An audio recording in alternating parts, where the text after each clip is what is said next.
بسم اللہ الرحمن الرحیم۔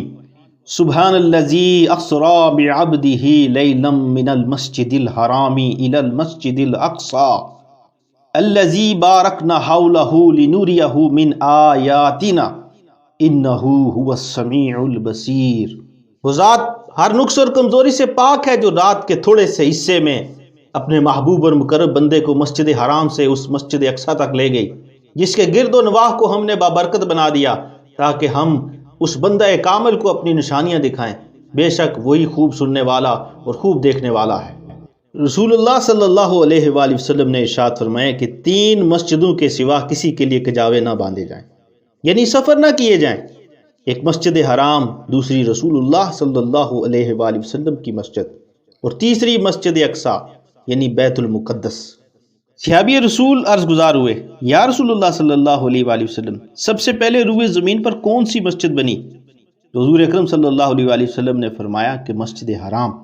انہوں نے بیان کیا کہ پھر میں نے عرض کیا، اور اس کے بعد فرمایا کہ مسجد اقصی، بیت المقدس۔ میں نے عرض کیا ان دونوں کی تعمیر کے درمیان میں کتنا فاصلہ رہا؟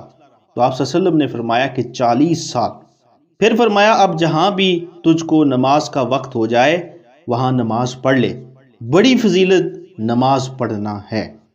بسم اللہ الرحمن الرحیم۔ ناظرین و سامعین، بیت المقدس کے حوالہ سے اگر مزید معلومات دیکھی جائے تو سب سے پہلے جس دور میں یہ پہلی دفعہ فتح ہوئی وہ حضرت سیدنا عمر فاروق رضی اللہ تعالیٰ عنہ کے دور خلافت میں ہوئی۔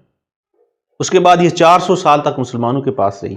اس کے بعد صلیبی جنگیں ہوئیں اور یہ پھر عیسائیوں کے قبضے میں چلی گئی۔ پھر 88 سال بعد سلطان صلاح الدین ایوبی رحمۃ اللہ علیہ نے، آپ کو فاتح بیت المقدس کہا جاتا ہے، آپ نے پھر اس کو دوبارہ فتح کیا اور پھر یہ 700 سال تک مسلمانوں کے قبضے میں رہی۔ پھر 1948 میں جب اسرائیل معرض وجود میں آیا تو اس نے اس کے اوپر قبضہ کر لیا، اور تب سے آج تک یہ اسرائیل کے قبضے میں ہے، اور فلسطین کا یہ علاقہ بھی اسرائیل کے قبضے میں۔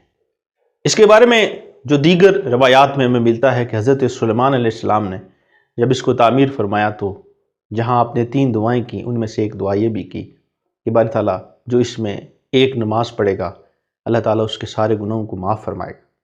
تو یہ دعا بھی حضرت سلیمان علیہ السلام کی دعا کہ جو شخص یہاں ایک نماز پڑھتا ہے اللہ تعالیٰ اس کے سارے گناہوں کو معاف فرماتا ہے۔ مسلمان ایک جسم کی مانند ہیں، اگر جسم کے کسی ایک حصے میں تکلیف ہوتی ہے تو پورا جسم اس کے لیے بیتاب ہو جاتا ہے۔ تو وہ ہمارے اسلامی بھائی، مسلمان بھائی ہماری مدد کے لیے منتظر ہیں۔ اللہ تعالیٰ ہمیں ان کی مدد کرنے کی توفیق عطا فرمائے۔